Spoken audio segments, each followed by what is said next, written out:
What's up, guys? Welcome back to the channel. I got a great clip put together for you guys here by John Stossel. Let's get into it. You think you just fell out of a coconut tree? Who is Kamala Harris? She won't hold news conferences and rarely takes questions from reporters. Instead, she reads the same speech off teleprompter again and again. The path to the White House runs right through this state. Her campaign also releases carefully produced videos. We believe in a future where every person has the opportunity not just to get by, but to get ahead. That would be good, but would Harris's policies allow that? America's on track to bankruptcy. The vice president votes in the affirmative. Harris repeatedly casts tie-breaking votes to spend more of your money. Unlocking the ability to pass a COVID relief package without Republican votes. Exactly. So if anybody says that the vice president doesn't matter, you need to show them Kamala Harris's record. When the Senate is deadlocked, the vice president, who is the president of the Senate, is the one that casts the tie-breaking vote. So if you have a liberal-leaning vice president, then they're, of course, going to vote according to the liberal agenda. I mean, it's really that simple. So, of course, the vice president matters because she's casted over 30 tie-breaking votes, which most of them were very, very consequential to the economy. Last election, I ran a game show that compared candidates' spending plans. It found that Trump and Biden wanted to increase spending by more than $200 billion. Elizabeth Warren and Bernie Sanders by trillions. But I was surprised that the biggest spending plans came from Kamala Harris. Her proposals would have exploded. The highest inflation in 41 years. Biden's irresponsible spending ignited nasty inflation. Imagine what inflation would be like if Harris had been president. Man. In her first policy speech, she's proposed almost $2 trillion in new spending. Provide first-time home buyers with $25,000. And $2 trillion small compared to what she wanted to do during COVID. Give every American $2,000 a month. That would have cost $21 trillion. Oh my God. She's also endorsed eliminating private health insurance, having government take it all over. Even CNN anchors seemed puzzled. So for people out there who like their insurance, they don't get to keep it? Well, listen, the idea is that everyone gets access to medical care. Now her campaign says she no longer supports entirely government-run health care. She's flip-flopped on other issues. There's no question I'm in favor of banning fracking. No question, she told CNN. But now Harris wants votes in Pennsylvania, where fracking provides jobs. Her campaign now says she won't ban fracking. And they even say Republicans claiming she wanted a fracking ban is false, an obvious attempt to distract. But what's false? That's what she said. That's what she There's said. no question I'm in favor of banning fracking. So, yeah. She also wanted to force gun owners to sell their guns to the government. I support a mandatory buyback program. Mandatory. But again, today, A Harris campaign spokesperson tells us that the vice president would no longer require this. so who is the real Kamala Harris?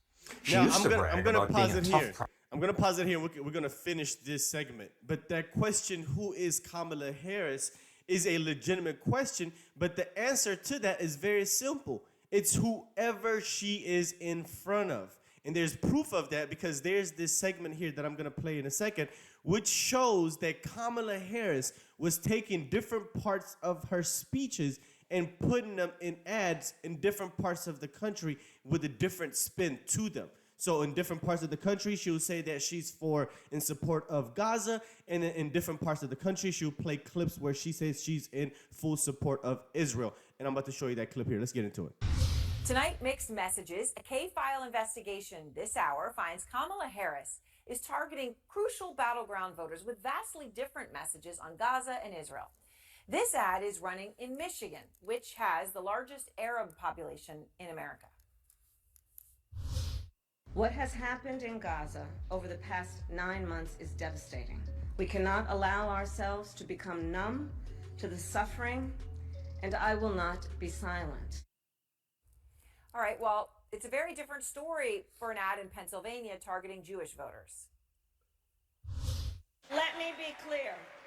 I will always stand up for Israel's right to defend itself, and I will always ensure Israel has the ability to defend itself, because the people of Israel must never again face the horror that a terrorist organization called Hamas caused on October 7. Wow. Different message. Andrew Kaczynski is out front now. So, Andrew, those obviously do sound starkly different, to say the least. Tell me more about what you found. Yeah, that's right. And this really illustrates the sort of fine line that the Harris campaign is trying to walk here in the closing weeks, closing days of this campaign on the issue of Israel. Here you have two entirely different constituencies, and they are getting two entirely different messages. They're often that times is crazy. Constituencies have very opposing views on this. If you are a Jewish person in Pennsylvania, you saw that ad that you're getting. You are getting that ad that talks about how strong she is in Israel. If you're a Muslim voter in Michigan, you are getting that ad on Facebook that's talking about how she won't be silent on the issue of Gaza. Now, what's really interesting here is that ad that we just played, the one that's going to Jewish voters in Pennsylvania. Now, it sort of sounds like those two clips of her talking about Israel are together, but they actually cut part of it out. Take a listen to what they cut. What has happened in Gaza over the past 10 months is devastating. President Biden and I are working to end this war such that Israel is secure, the hostages are released, the suffering in Gaza ends, and the Palestinian people can realize their right to dignity, security, freedom, and self-determination. Wow. And you've seen too that she, they cut out that portion of the ad where they talked about Gaza from her DNC speech. Those two parts were together. They sliced them. They cut that part out. Now, look, she's also getting hammered a lot on this issue by Republicans. We talked just a couple days ago about how those robocalls were airing in Wisconsin that are made to sound like they're in support of Jill Stein, talking about her position on Gaza, saying that they're highlighting her pro-Israel position, and they're sort of trying to siphon those votes away from her. So this is a really delicate issue for her. Oh, it certainly is. I mean, the Palestinian people can realize their right to dignity, security, freedom, and self-determination are being cut out. It's important to notice that. All right, now you also... Yeah, so you've seen that. Now, that is the reason why that nobody really knows who Kamala Harris is. Not only has she flip-flopped on all of her major issues, all of her issues or the issues in this country, she's flip-flopped on multiple times. But not only that, she's also presenting different ideas to different groups of people depending on who the audience is. And it's funny that they're doing it now to ramp up and get extra votes in these swing states, because that's the only thing that they can do is manipulate people or run on Trump derangement. But let's finish this video here from John. Prosecutor against even the smallest offenses. I decided I was going to start prosecuting parents for truancy. But then when progressives said abolish the police, she flip-flopped. And during the George Floyd riots, when people were looting and setting fires, Harris tweeted, help post bail for those protesting. Now that the policing pendulum has swung back, she again brags about locking people up. I took on perpetrators of all kinds. During the 2019 Democratic debate, Tulsi Gabbard pointed out her hypocrisy. She put over 1,500 people in jail for marijuana violations and then laughed about it when she was asked if she ever smoked marijuana. That was true. Have you ever smoked? I have. Okay. Like and I inhale. I did inhale. Another criticism of Harris is that she's nasty to people who work for her. Incredibly, there's been a 92% turnover on her staff. Politico called her office abusive, an unhealthy environment. Now, if she were a hard-charging boss who got results, that might be okay. But we know what happened when Biden put her in charge of the border. More than 302,000 migrants crossed the southern border. Of course more people crossed. Harris promised them free stuff. Medicare for all to people who are in this country illegally? I am opposed to any policy that would deny any human being public education or public health, period. Today, the legacy media want to protect Harris because they hate Trump so much. They were more honest when Harris ran against other Democrats. You're considered the most liberal United States senator.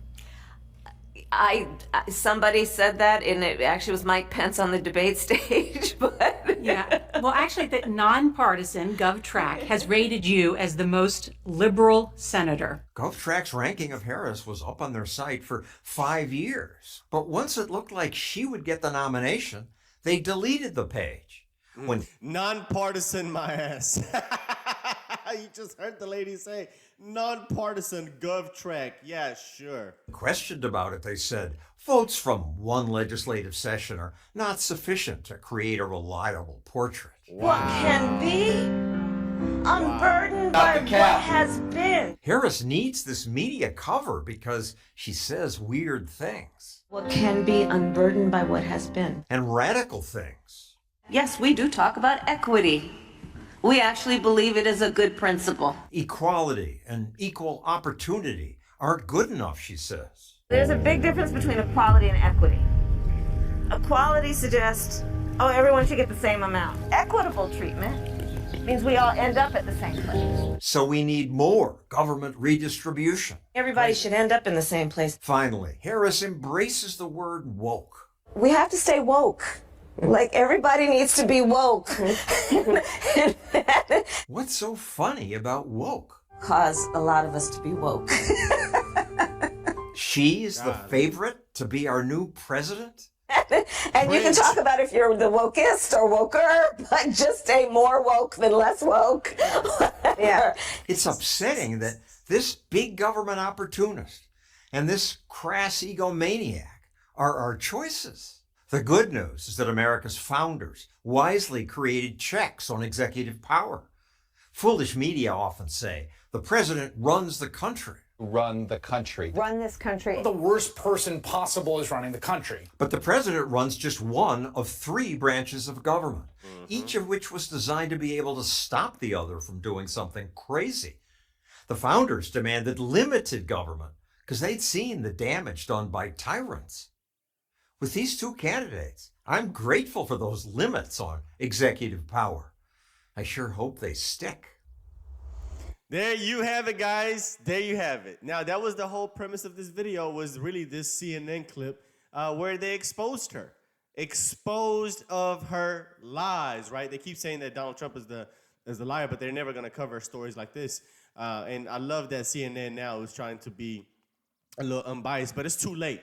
Don't fall for it, guys. If you see CNN or MSNBC, we know that's not going to happen, but any of these liberal media outlets try to sound a little bit more unbiased now, don't fall for it because it's too late, and they know that it's too late. They're just trying to build themselves up more credibility because they know that the damage has already been done. Whoever they've convinced to vote for Kamala Harris through propaganda and brainwashing have already made their mind up. There's no reversing that. And then they also know that there's no more convincing anybody else into changing their vote to somebody different at this moment. If you've already made your mind up that you're going to vote, you pretty much know who you're going to vote for, and the media knows they can't really sway that any further, I don't think.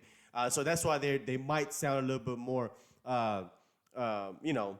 unbiased, but that's just, for them trying to save face. But it's too late. We're not going to fall for that nonsense. You guys have already done the damage severely for the last years. We could go all the way back to 2016. But anyway, let me know what you guys think. Let's talk about this video in the comment section. Hit the like button down below, guys. I tremendously appreciate if you were to do that. Helps the channel out greatly. And I'll see you guys on the next one. Peace.